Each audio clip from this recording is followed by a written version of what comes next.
الصلاة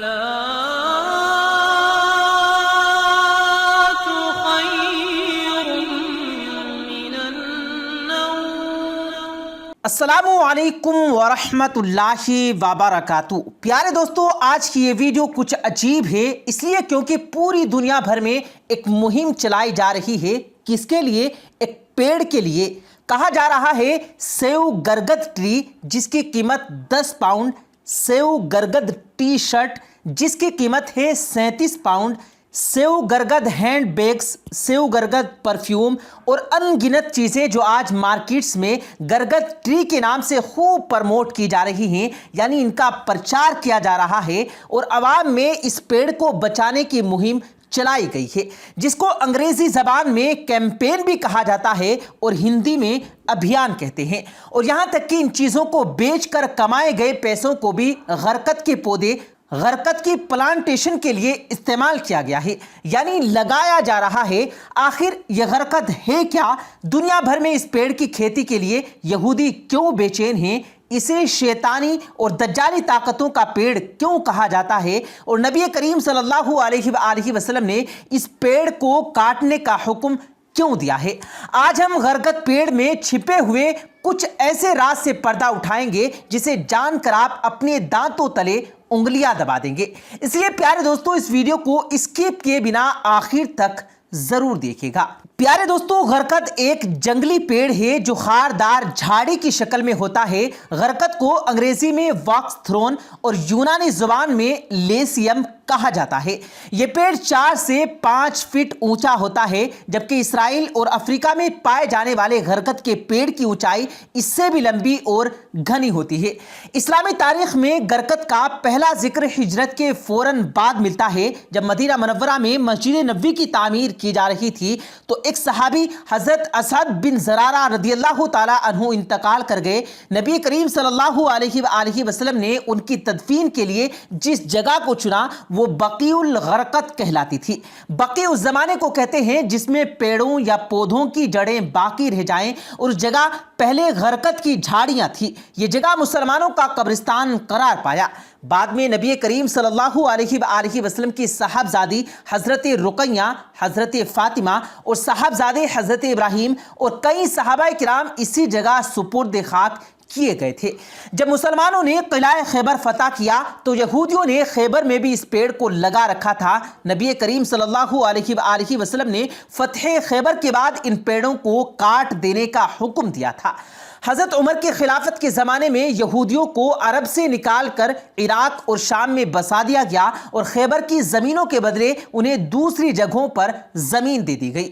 حضرت عمر کے دور خلافت کے آخری زمانے تک اس پیڑ کا عرب سے پوری طرح صفایا ہو گیا تھا، لیکن پھر بعد میں آنے والے خلیفہ اور بادشاہوں نے یہودیوں کو ان جگہوں پر غرقت کی کھیتی کروانے کی اجازت دے دی جہاں وہ آباد تھے۔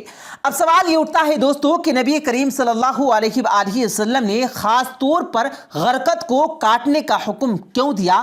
غرقت ایک پیڑ ہے جس کو کاٹنے کا حکم نبی کریم صلی اللہ علیہ وآلہ وسلم نے کیوں دیا، جبکہ قرآن اور احادیث میں پیڑ پودے لگانے کو صدقہ جاریہ قرار دیا گیا ہے۔ صحیح بخاری کی روایت کے مطابق رسول کریم صلی اللہ علیہ وآلہ وسلم نے فرمایا، جو مسلمان بھی پیڑ لگائے یا کھیتی باڑی کرے اور اس میں سے پرندے، انسان اور جانور کھا لیں تو وہ اس کے لیے صدقہ ہے۔ اس کے علاوہ جنگ کے دوران نبی کریم صلی اللہ علیہ وآلہ وسلم نے سپاہیوں کو یہ نصیحت کی تھی کہ راستے میں کسی بھی پیڑ یا کھیت کھلیان کو نہ کاٹا جائے اور نہ ہی نقصان پہنچایا جائے۔ پیڑ لگانے کی اتنی فضیلت ہونے کے باوجود آپ صلی اللہ علیہ وآلہ وسلم نے غرقت کے پیڑ کو کاٹنے کا حکم آخر کیوں دیا تھا؟ دراصل یہ پیڑ یہودیوں کا پاسبان ہے اور قرب قیامت میں اس پیڑ کا ایک اہم رول ہوگا۔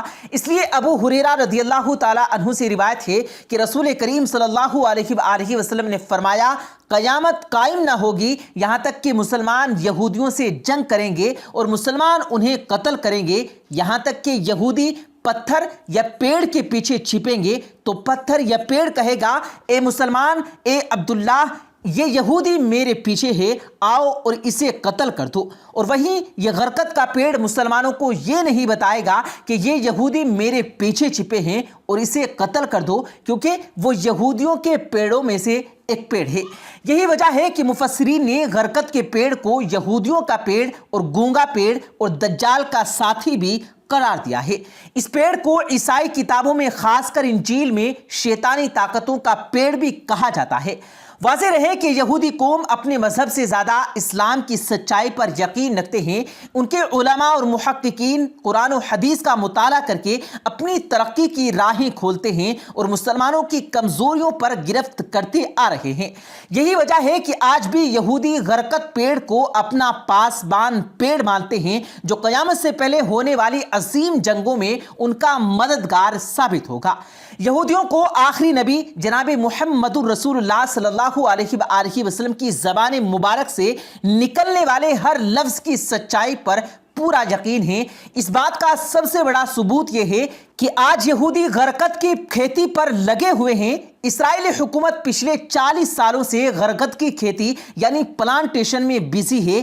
ایک رپورٹس کے مطابق سال 2010 تک 24 کروڑ غرقت کے پیڑ اسرائیل میں لگائے جا چکے تھے، اور اسرائیل میں چلنے والی ٹرینوں کے آس پاس تقریباً 30 سے 40 کلومیٹر تک ٹرین لائن کی دائیں بائیں صرف غرقت ہی لگے ہوئے ہیں۔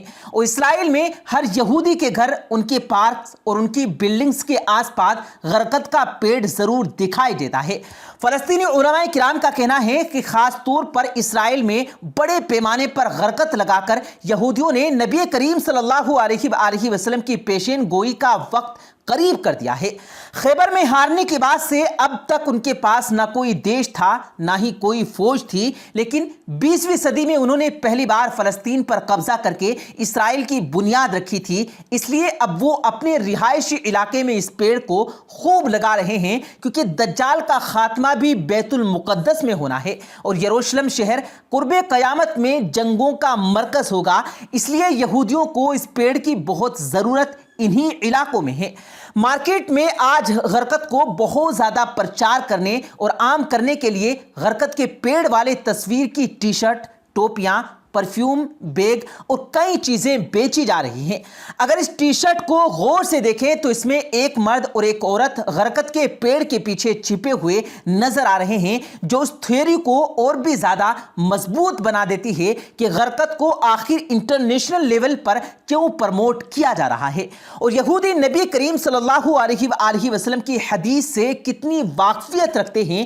جیوس نیشنل فنڈ میں آنے والے ان سارے پیسوں کو غرقت کے پیڑ لگانے پر استعمال کیا جاتا ہے۔ اس تنظیم کا مقصد ہی دنیا بھر سے چندہ جمع کر کے ان سب پیسوں کو پیڑ لگانے پر استعمال کرنا ہے۔ اسرائیلی وزیر اعظم نے سن 1999 میں خود اس پیڑ کو لگا کر غرقت کی کھیتی پر عام لوگوں کو زور دیا تھا۔ یہود و نصارہ آج آخری نبی جناب محمد الرسول اللہ صلی اللہ علیہ وآلہ وسلم پر ایمان نہ لانے کے باوجود آپ کے الفاظ اور پیشین گوئیوں پر پکا یقین رکھتے ہیں، اور آج مسلمان ہونے کی حیثیت سے ہمیں خود کے اندر جھانک کر دیکھنا چاہیے کہ کیا ہم آج خود کو محمد صلی اللہ علیہ وآلہ وسلم کے امتی کہلوانے کے باوجود ان کی تعلیمات پر عمل پیرا ہیں؟ کیا ہمارا دعویٰ صرف نبی سے محبت و عقیدت کی حد تک محدود ہے، یا پھر ہم آپ کی تعلیمات سنت پر بھی عمل پیرا ہیں؟ آج ہمیں چاہیے کہ ہم اسلامی تعلیمات کے ساتھ ساتھ حالات حاضرہ پر بھی واقفیت رکھیں اور اپنے دین و ایمان کو بچانے کے لیے یہودیوں اور دجالی فتنوں سے قرآن و حدیث کی روشنی میں آگاہ رہیں۔ تو پیارے دوستو، یہ تھی ہماری آج کی ویڈیو۔ ہم امید کرتے ہیں کہ آپ کو آج غرقت کے پیڑ کے بارے میں بہت ساری انفارمیشن ملی ہوگی۔ اس ویڈیو کو لائک کرتے ہوئے اپنے دوستوں کے ساتھ شیئر کرنا مت بھولیے گا۔ مزید اسی طرح کی انفارمیٹیو ویڈیوز پانے کے لیے ہمارے یوٹیوب چینل کو بھی ضرور سبسکرائب کیجیے گا۔ ہم ملتے ہیں پھر ایک کسی قیمتی ویڈیو کے ساتھ، تب تک کے لیے اللہ حافظ۔